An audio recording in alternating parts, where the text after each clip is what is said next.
তো মুম্বাইয়ের ব্যাটিং এর উপরে আসি যদি আমরা, 150 রান 151 টার্গেট দিল।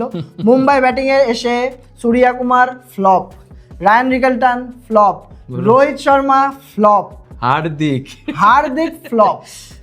মানে আমি বলছি এখানে যেটা আমি বলেছিলাম প্রথমে ব্যাকফায়ার করার কথা, যে প্রথমে বোলিং নিলে যে চেস করতে চাইলেই যে ভালো এরকম জায়গায়, সেটা কারণ আমি কেন বলছি এটা, যেমন হচ্ছে যদি আমার 5 ওভারের খেলা হতো এখানে, তাহলে আমি মানতাম যে এক কথায় চোখ বন্ধ করে প্রথমে চেস করো।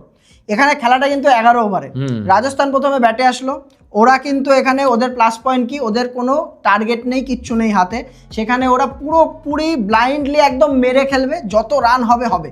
মানছি 50-50 কেস, যে এখানে হয়তো 50% ফেল করারও চান্স ছিল। এখানে রাজস্থান রয়্যালস এই ইনিংসটার যে প্রমাণ, তার যে সাকসেস হয়েছে এই ইনিংসটায়, তো 150 রান মেরে দিল এইখানটায়। তারপরে আসে মুম্বাই ইন্ডিয়ান্স, যে চেস করবে তারা। এই যখনই এরকম একটা সাকসেসফুল ফার্স্ট ইনিংস হয়ে যায়, আমি বলছি শোন, ফার্স্ট ইনিংস যখনই হয়ে যাবে, সেকেন্ড ইনিংসে এসে মুম্বাই ইন্ডিয়ান্স কিন্তু যখনই 150 রান পাবে, ওদের প্রথম থেকে শুরু করে লাস্ট অবধি রাজস্থান যেমন খেলেছে তার থেকে ভালো খেলে কিন্তু ম্যাচ করতে হবে। 5 ওভার অবধি 20 রান করে করা, এটা একটা ব্যাপার, আর 11 ওভার অবধি এই সেম পারফরমেন্স ম্যাচ করা, এটা কিন্তু খুব একটা কঠিন ব্যাপার। আমি এর জন্যই বলছি যে যদি ফার্স্টে চেস করো, 10 ওভারের নিচে হলে, 7-8 ওভারের নিচে হলে ফার্স্টে চেস করা ভালো, আর যদি 10-11 ওভারের উপরে হয় তাহলে কিন্তু একটা ফুল ফ্লেজেড ম্যাচই হয় ওটা, আমি মনে করি। কারণ T10 তো খেলা দেখেছি আমরা, T10 তো খেলা হয় না।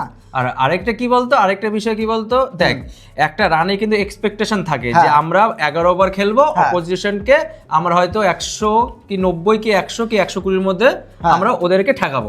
কিন্তু এখানে যখনই দেশ হয়ে গেছে না, দেখ এক্সট্রা, ওই যে বললাম তো হ্যাঁ, মুম্বাইকে 11 ওভার অবধি রাজস্থানের মতো খেলতে হবে, এক্সট্রা চাপ থাকে, বেটার খেলতে হবে। আর ওইখানে কিন্তু বড় বিশ্বের যত বড় তাবড় ব্যাটসম্যান হয়ে থাকে, তার উপরে আবার কি রাজস্থানের বোলিং এত স্ট্রং বেরিয়ে এসেছে এই বছর, যদি জিতে থাকে।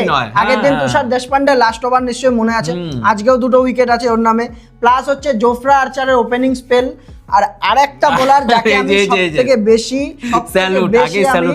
স্যালিউট করি, সবথেকে বেশি হাই রেট করি, সেটা হচ্ছে সন্দীপ শর্মার কথা। কি বোলার ভাই, পাঞ্জাবেও ভালো বল করে এসছে আগাগোড়ায়, রাজস্থান আসার পরে কিন্তু ওর ডিউটা পেয়েছে। আমি বলবো এখানে যে MS ধোনির মতো প্লেয়ারকে দাঁড় করিয়ে রেখে ম্যাচ হারিয়েছে, কত ম্যাচ যে জিতিয়েছে। ঠিক আছে, এখন যদি আমরা লিস্ট বের করি, এই ম্যাচটার মধ্যেও আসি, প্রথম ওভারে মনে হয় কত 4 রান দিয়ে 1 উইকেট, প্রথম ওভারেই রোহিত শর্মার উইকেট, যে সবথেকে এখন মুম্বাই সবথেকে বেশি খতরনাক প্লেয়ার, কিন্তু পাওয়ার প্লেতে বল করে রোহিত শর্মার মতন উইকেট নিচ্ছে। নান্দ্রে বার্গার সেও ফর্মে রয়েছে। যখনই একটা টিম যখনই উপরে ওঠে, তার কিছু কিছু জিনিস, ছোট ছোট নুয়ান্সেস বোঝা যায় যে ব্যাটে কেউ না কেউ এসে করে দিচ্ছে। প্লাস হচ্ছে বোলিং ডিপার্টমেন্ট যদি একমাত্র পারফর্ম করে সব থেকে ভালো, তাহলে বোঝা যায় সেই টিমটা উপরে ওঠার চান্স রাখে। নান্দ্রে বার্গার ভালো বল করছে, 2 উইকেট পেয়েছে। তারপরে জোফরা আর্চার সারপ্রাইজিংলি ভালো বল করছে, যে ওয়ার্ল্ড কাপে কিন্তু ছাতু হয়ে গেছে মার খেয়ে। তারপরে হচ্ছে সন্দীপ শর্মা, তো সন্দীপ শর্মাই।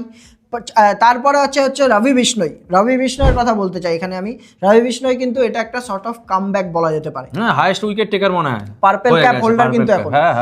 কামব্যাক কেন বলছি, ও কিন্তু পুরোপুরি গায়েব হয়ে গেছে ইন্ডিয়ান স্কোয়াড থেকে, 1-1.5 বছর হয়তো ইন্ডিয়ান স্কোয়াডের পার্মানেন্ট প্লেয়ার ছিল অবশ্যই। বরুণ চক্রবর্তীর আগে কিন্তু রবি বিষ্ণয়কে দেখা হতো। তো তাহলে কি এই যে নামটা কি বললি, বরুণ চক্রবর্তী জায়গাটা খাচ্ছে, এটা কিন্তু ভাই এই IPL এর কিন্তু ভাই, হ্যাঁ অবশ্যই এই IPL এর কিন্তু একটা মোস্ট ভ্যালুয়েবল প্লেয়ার হতে চলেছে রবি বিষ্ণয়। যদি ভ্যালুয়েবল প্লেয়ার হয় অবশ্যই দেখবে, কেন দেখবে না, কেনই দেখবে না। তো রবি বিষ্ণয় কিন্তু এখানে আগের দিনও 4 উইকেট পেয়েছে, আজকেও মনে হয় 2 উইকেট পেয়েছে রবি বিষ্ণয়, কিন্তু 3 উইকেট পেতে ক্যাচটা যদি জাসওয়াল ক্যাচ মিস করেছে। আর মুম্বাইয়ের তরফ থেকে বললাম, রাজস্থানের বোলিং এর কথা বললামই,